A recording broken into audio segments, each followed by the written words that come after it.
down here in the Bahamas after Hurricane Dorian, and we're just getting ready to do a complete damage assessment of this property, complete 3D interior scan,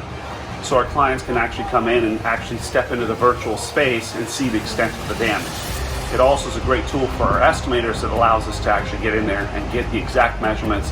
from TrueSketch, pull it forward, and actually be able to port that into Xactimate. One of the main important things about doing these 3D scans is you're able to share all the information with both the contractor, the architect, the designer in rebuilding commercial kitchens, or if it's a high-end residential property, for example, you're able to actually work with the decorator or the designers to how and what goes into what place. We need to be able to provide a platform that allows that information to be disseminated to multiple different people. All of these things play a vital role in conquering the disaster recovery process from the top to the bottom.